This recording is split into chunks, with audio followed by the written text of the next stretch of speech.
focus and practice mode.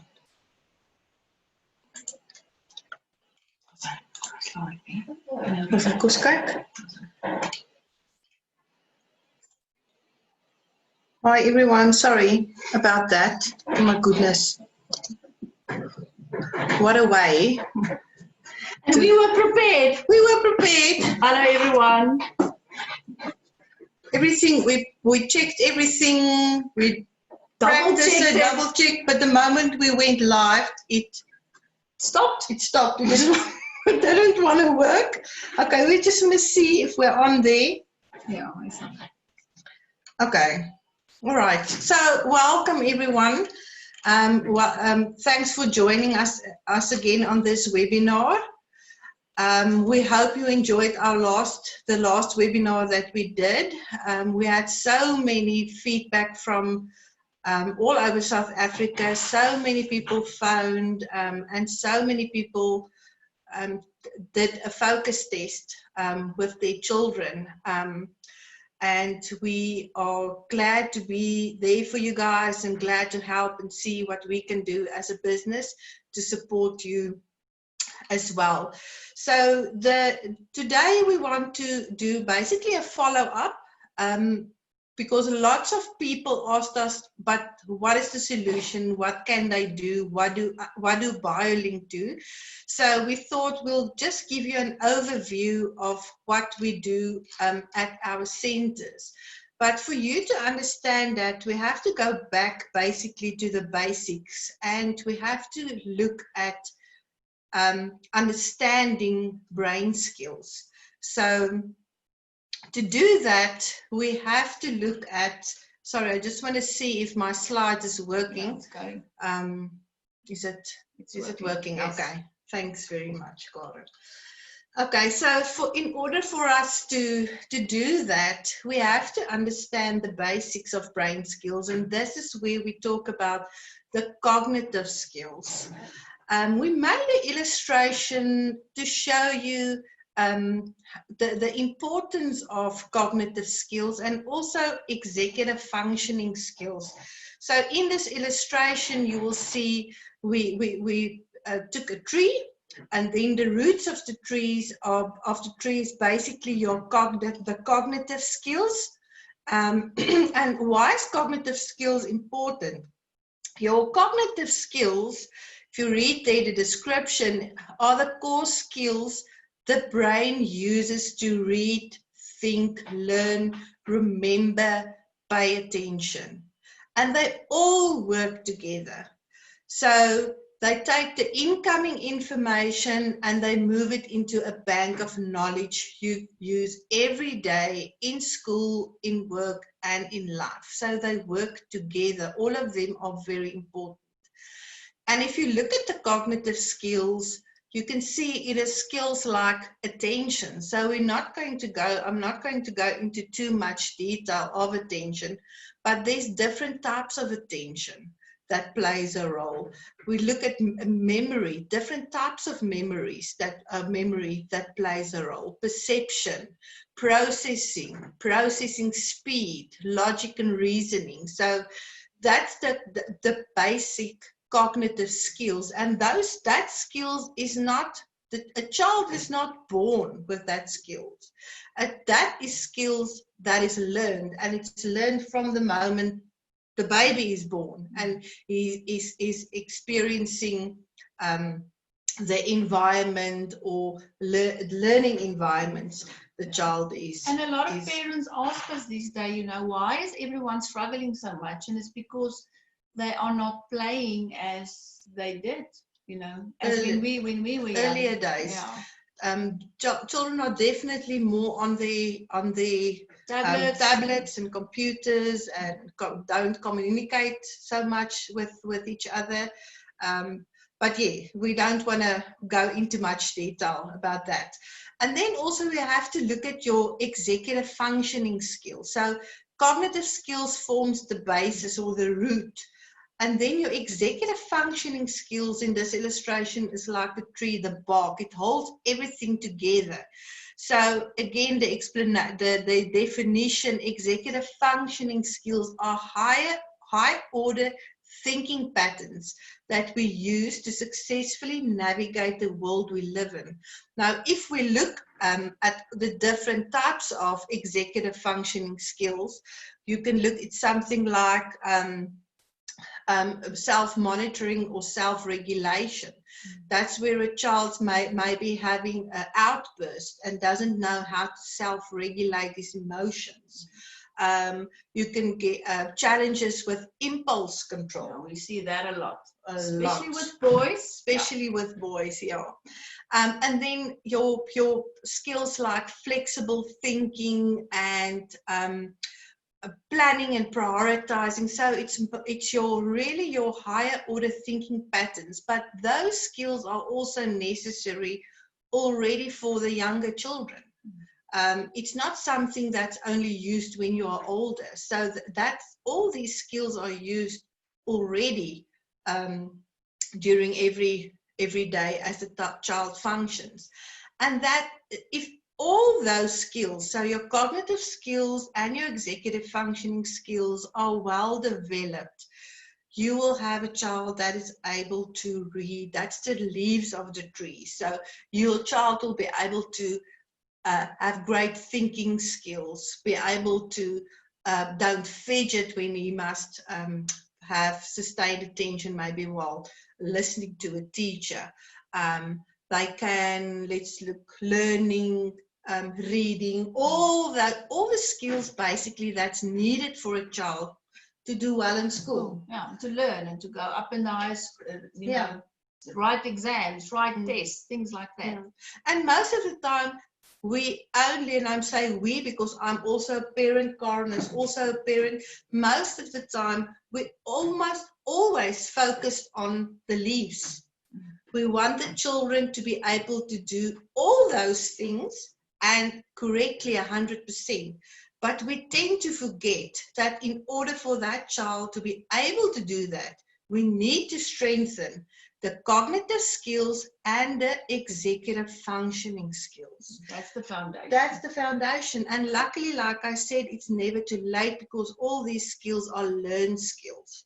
So the next illustration is to show you, and this is a gloom picture, but it's there to show you that really if one of those, even if it's only one of those cognitive skills or executive functioning skills is not well developed, a child's going to struggle. You can see in the illustration on the leaves, he's going to struggle with reading, he's going to struggle with spelling, with listening, with sitting still in the class. All the behaviors that we talked about last week. Yes, so all the behaviors. So that's on the left side of the illustration, I just showed you, I just put down a few of the challenges that you might see.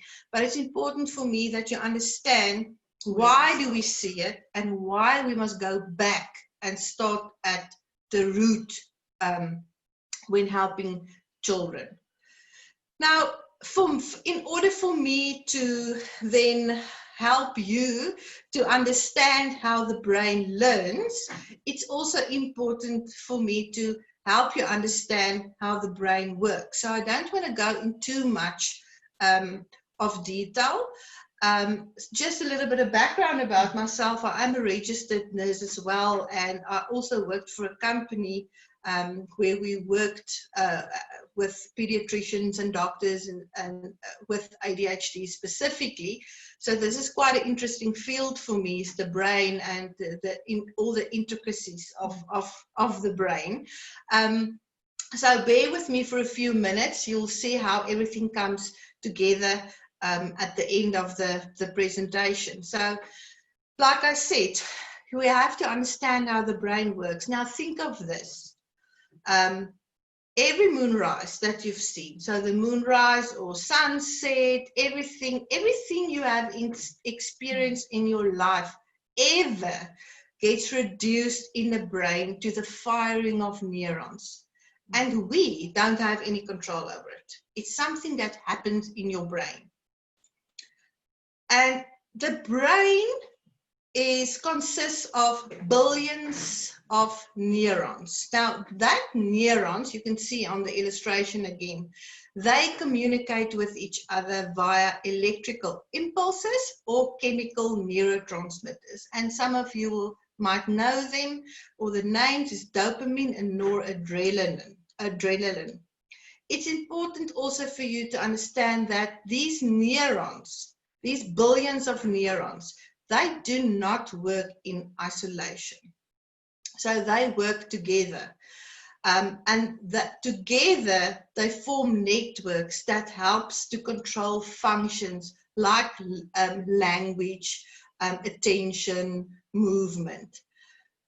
And a great example what I want to illustrate to you now is this: the activity in the brain also increases and decreases depending on what you do. So for instance, while you are now listening to what I'm saying, the networks involved in processing information in your brain now is increasing, and the networks that while the activity in the networks responsible for mind wandering, so you are daydreaming, thinking of something else, decreases. Now, if we look at children with ADHD, we know that the activity between these networks are impaired, as well as the disruption of the chemical neurotransmitters. Now, going in a little bit deeper, showing you how the neurons look, and you will now see as I go through why I'm showing you all this physiology and the details, not even the detail, but some of the details of the brain. So if you look at the neurons in the brain, remember I said there's billions of them. Now these neurons are contiguous, they are not continuous. So this means they do not form a solid chain. They are slightly separated by a synaptic cleft. So on the image you will see the two neurons, on the one on the left and the one on the right, and you will see there's a little space in between the synaptic cleft.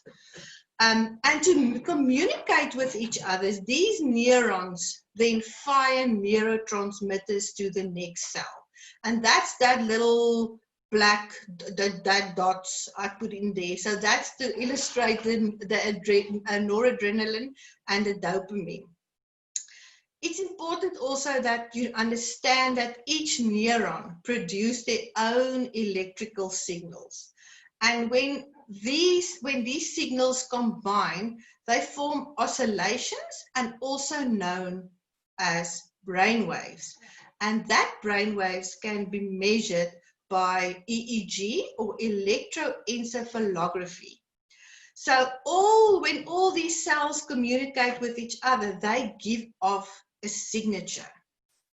Now I want to show you this. So let's look at neuromonitors. And this is not something that is new. It's old. We've been using neuromonitors to give us some insight into the workings of the brain. You will know EEGs, PET scans, MRI scans. But I want to show you this one specifically so that you understand when we come to BioLink and what we do, why this is important. So this is just an example of in a sleep study that was done, just to show you the different areas, the different brain waves work. So when you sleep, you're in delta. That's the bottom one. So you are in resting and you are asleep. You are sleeping. When you have alpha spindles in your alpha spindles as well, you are basically in deep sleep, REM sleep. So that's when you are dreaming. And then the theta brainwave. So let me ask you this, because it happens to me. It did happen to me when I was younger. Now it happens to me also sometimes. And what happens is when you are lying in bed and you are starting to fall asleep, and then suddenly You feel like you're falling and you wake up. Now you snap out of it. So that is pre-sleep. So it's the same as daydreaming or sitting in front of the television and watching the TV. Remember, when we watch movies and programs, we are very much relaxed. We don't necessarily think about everything. That's why so many people fall asleep in front of the television. Your alpha brainwave is when you are awake and alert. And then the last one that I want you to remember, because I'm going to refer back to that, is the beta brainwaves. So your beta brainwaves is dominant when you are processing information, when you are engaged in conversation, and when you are trying to figure out a problem. So that's very, very important to remember. So I'm going to refer back to this, so just make a note of this as well. Now, I've showed you the types of the neuromonitors and what we monitor. Now I want to talk about the different types of monitor and also how BioLink monitors. So just an easy explanation for you, if you look at passive monitoring, it's like getting onto a scale. You get on, it tells you you weigh 100, you get a heart attack, and then you can't do anything about it immediately. So you have to now go on a diet, and hopefully it will work, or it might not work, but that's passive monitoring. Then you get reactive monitoring, and that's like wearing a Fitbit. So you've got it on, you do some exercises, then you see your heart rate is too high, and then you rest a bit, see that your heart rate comes down a bit. So it's reactive monitoring. So it's monitoring, but you can also do something about the situation. And then you get active monitoring, and that is what BioLink does.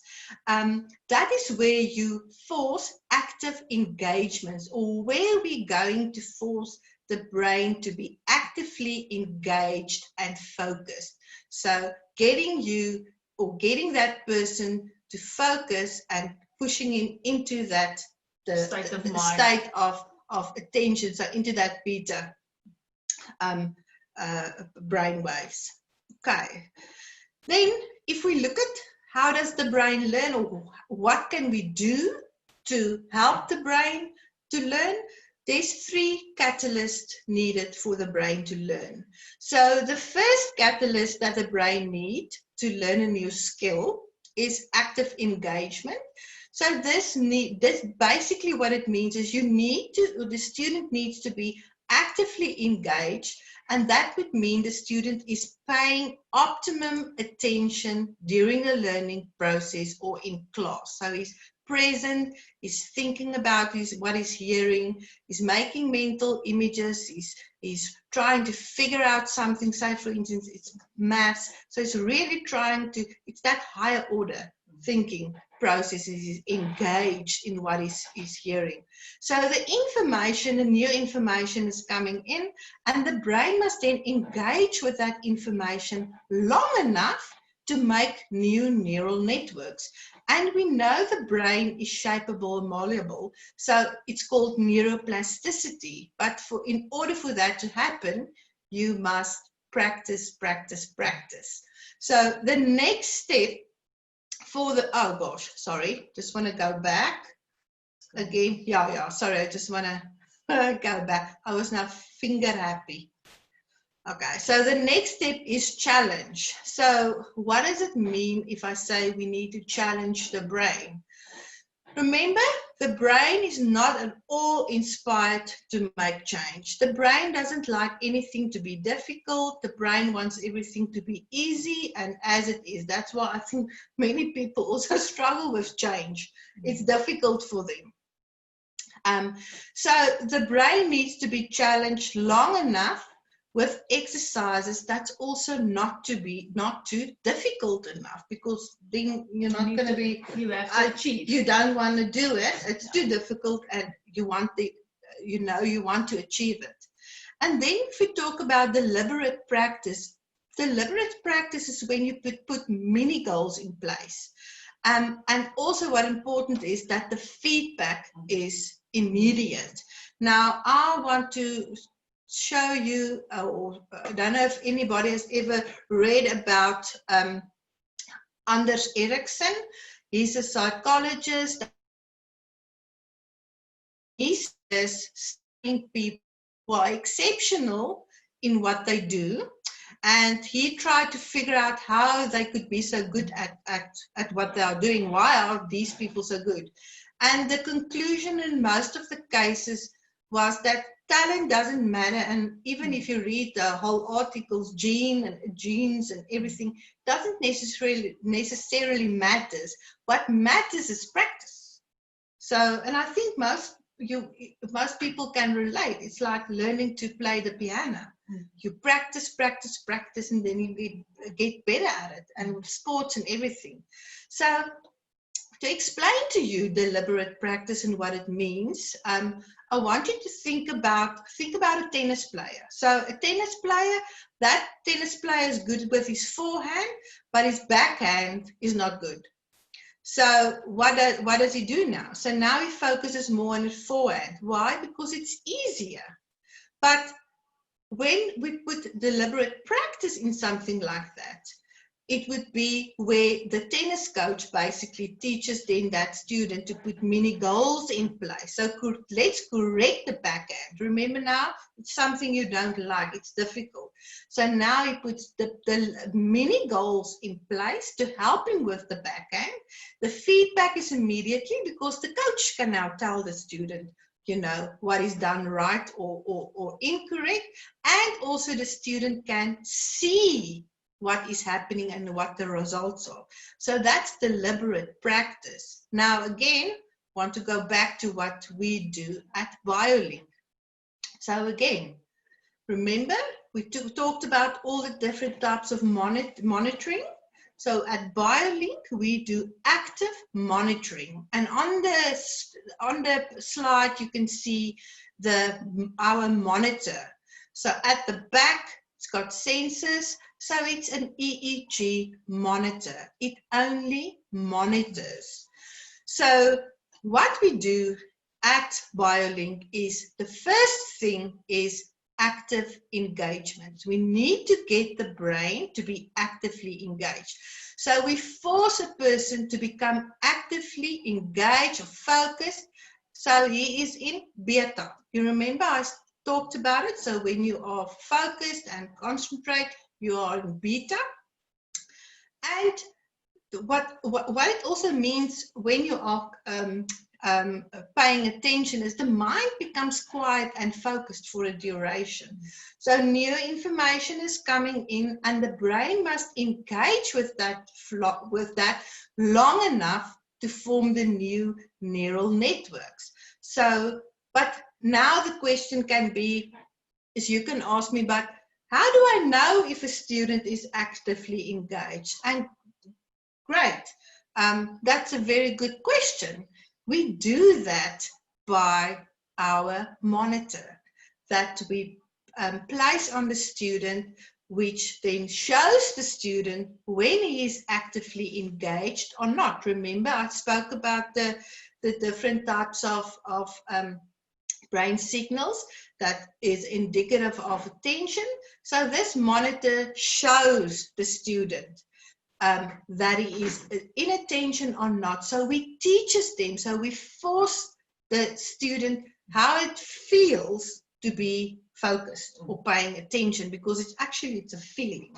And then the second step that we do is we challenge the student. So remember I said the brain doesn't like challenges, it doesn't like to change, but it's also important to challenge the brain in order to learn a new skill. So the brain needs to be challenged long enough, but with exercises that is not too difficult. So at BioLink, each student is challenged through an artificial intelligence that's built into our program. And that artificial intelligence sits in the background of the program, and it prioritizes achievable goals for each and every session to help the student increase the performance every step of the way.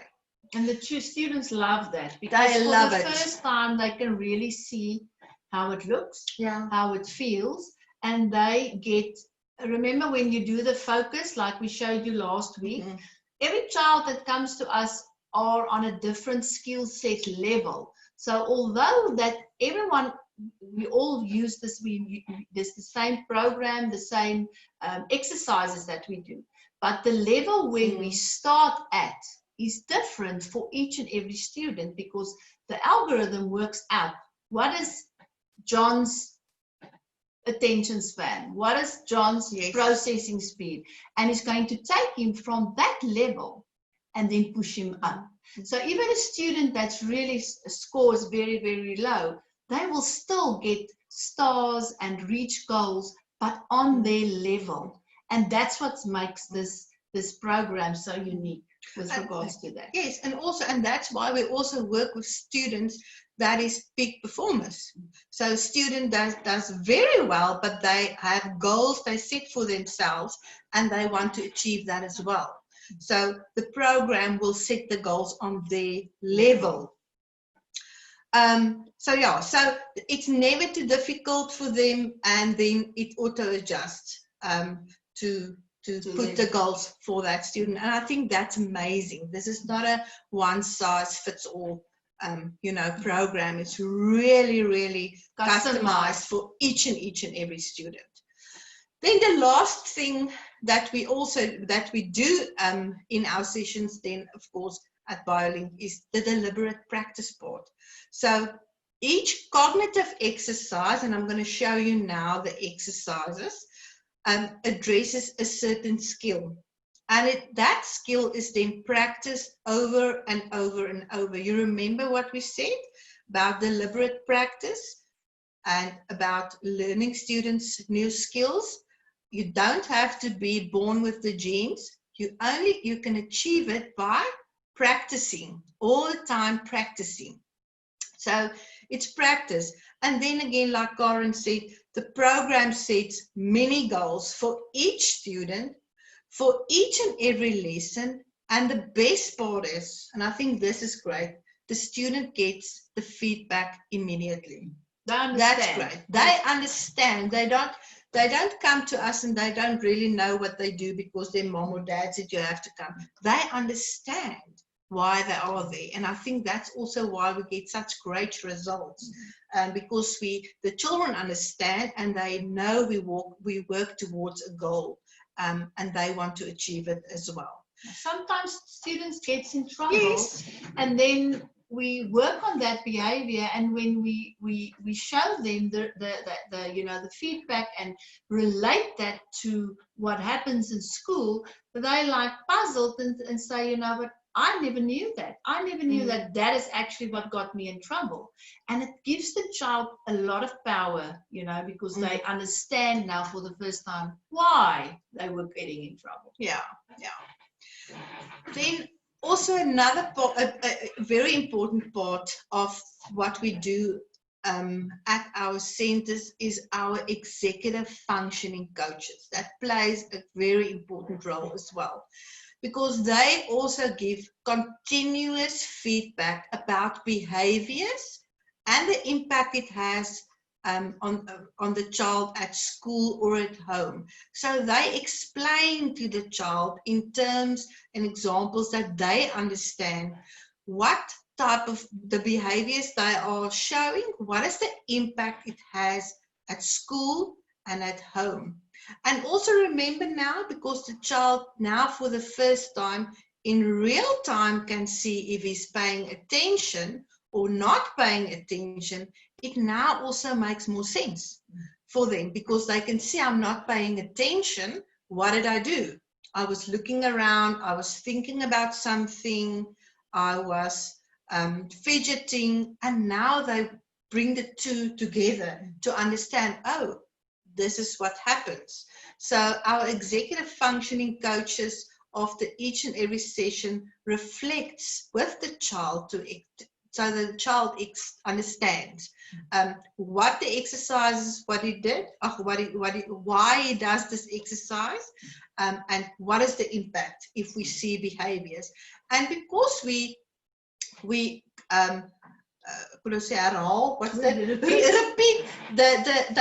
the behaviors and show them, you know, it's like a light bulb that goes on one day, and then they start to understand. But oh, I remember at BioLink when I sat there, I was looking around and this is what happened. So now they are in class, and the moment their mind wanders, they are starting to self-regulate and they become more aware of their behavior and the impact it has.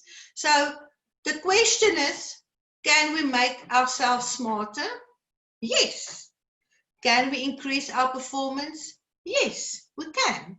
And even if you increase a child's performance with 1 or 2%, it's going to have a massive impact on that child's life.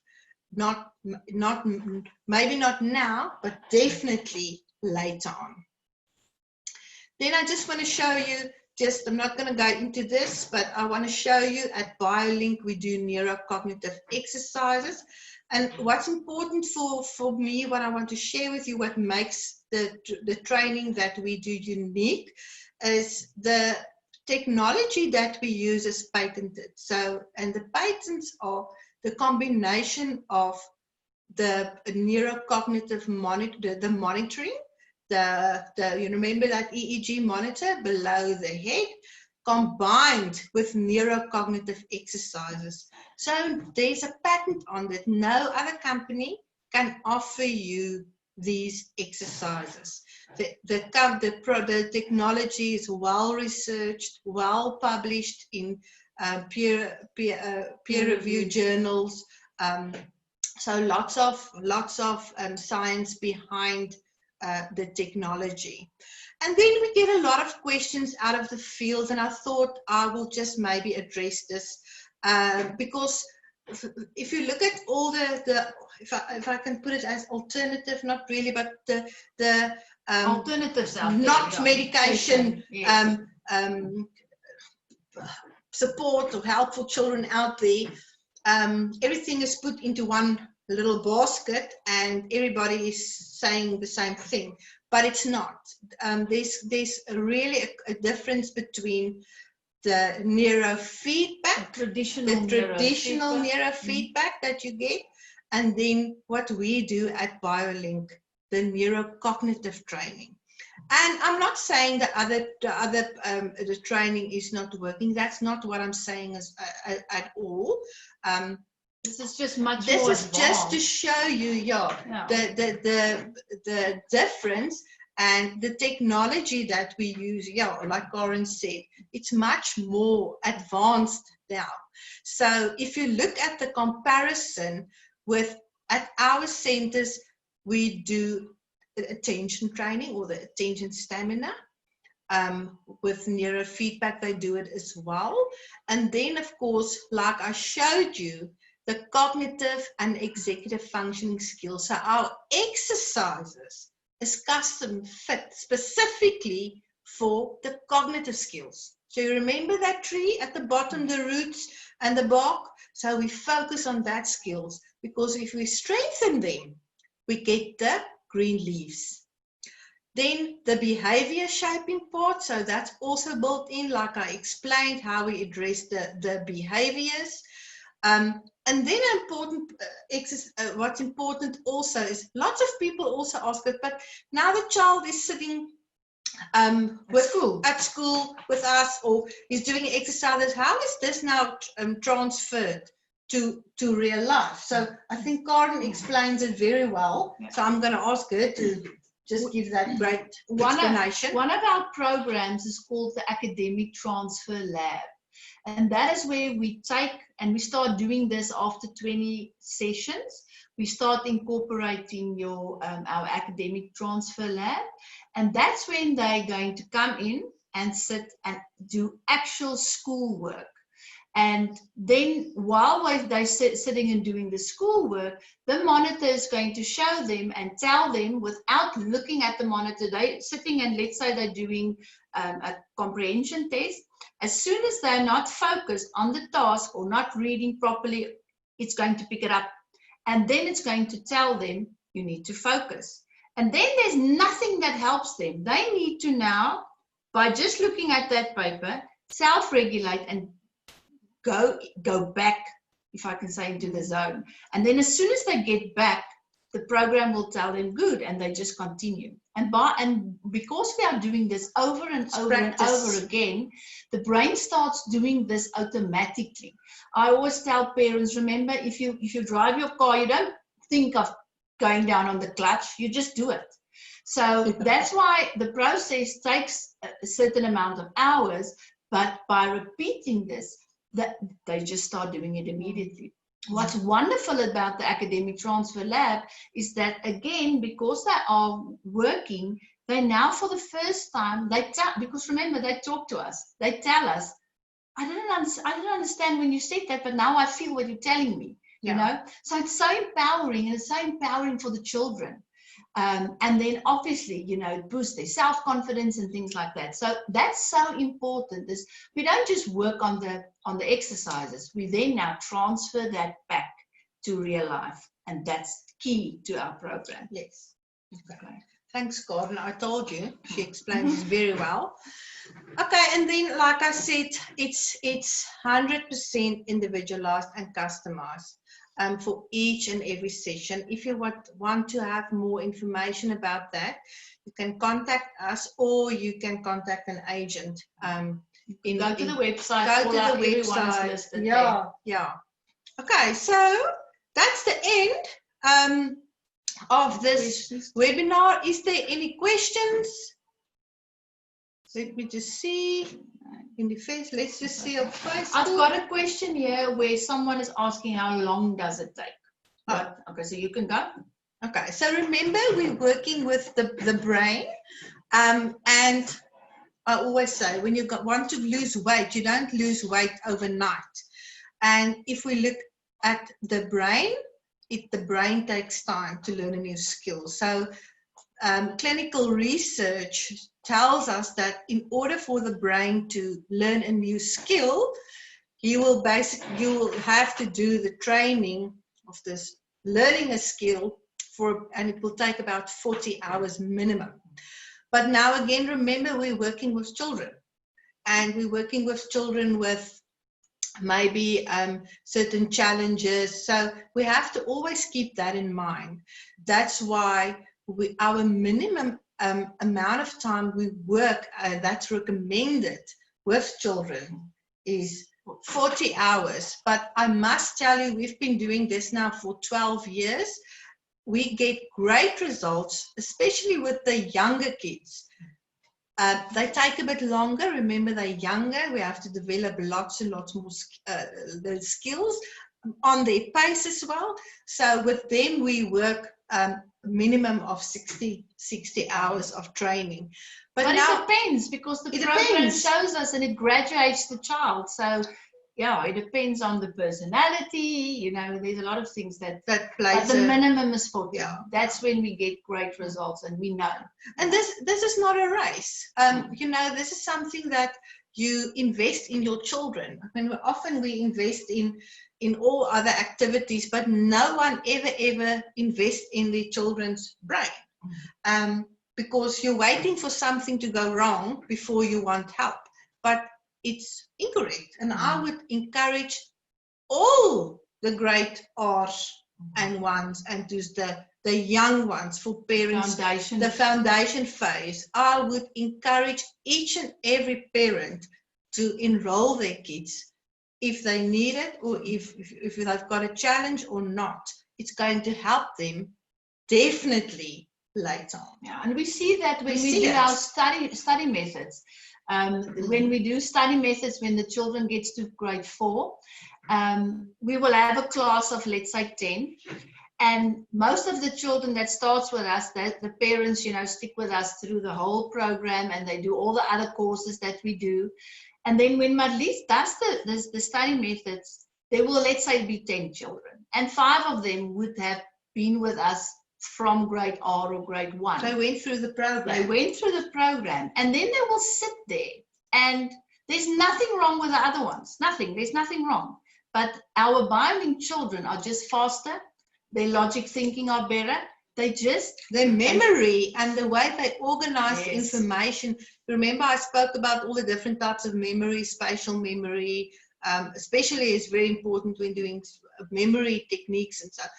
I promise you, they stand out completely. It's just, it comes more naturally for them, but it's because we develop those skills. Yeah. All right. So, and I've got another question. Someone is asking, is it permanent? Oh, yes. So the nurse can answer. The nurse will answer. Okay, so is it permanent? Again, remember, we're teaching the brain a new skill. And if the program is followed correctly, according to what, how we recommend you use the program, then the learned skills is permanent. Remember, the brain is neuroplastic. It's like learning to ride a bike. You learn to ride a bike, and say, for instance, you've never been on the bike now for 10 years. I promise you, if you get on now, you're going to be a little bit of your balance is going to be a little bit off, but then you're going to go because you remember it. And also, if we look at the clinical studies that was done, 6 months post when they stopped with the training, the exercises, these children still maintained, that skills were still there. They maintained the skills compared to other children that didn't do any programs. I've got one last one, and then we have to go. We want to keep it under an hour tonight. Someone asked that, if children's school marks will go up. So I'm going to ask her that one, because I get this very often. Is people think that if school, if the child is now faster and the concentration is better, the school marks automatically is going to go up. Now, remember, we don't work with school marks. So the thing is, remember, if by the time someone enrolls with us, and we normally see this when we do the focus assessment. So let's say, for instance, poor processing speed, attention issues, and the child is, let's say, in grade 6, and the parents are there because of maths or language, any kind of, those marks. So they will ask, everyone asks, is the marks going to go up? Because that's what they want. That's the end result. So my answer is always, we don't work with marks. We can't guarantee marks. Marks do go up. We've got lots of kids that the marks goes up. But then they're not behind. So let's say maths, if someone gets to us in grade 6 and really slow processing speed and attention, they will most probably be a little bit behind in maths. So the fact that they are now focusing better and they are faster is not going to now immediately show in marks. They must still learn and practice. And they have to, catch up, So yes, marks can go up, but I can tell you that's when children really, put in their part. We're not at home. We don't know if the child is learning. We don't know if, that they study for the test. So we can never, look at only marks. I can just tell you that a lot of parents has given us testimonials of marks going up, but then we know it's because they were not behind with anything, and the children really played their parts. We had children that's maths marks really doubled into the 60s and 70s. But we will never claim that if you come to us, the marks are going to go up, because we don't have control on that. Yeah, but it's because remember, we work with the skill set. So if they can remember better, they're going to, and they can focus better, and they can process better.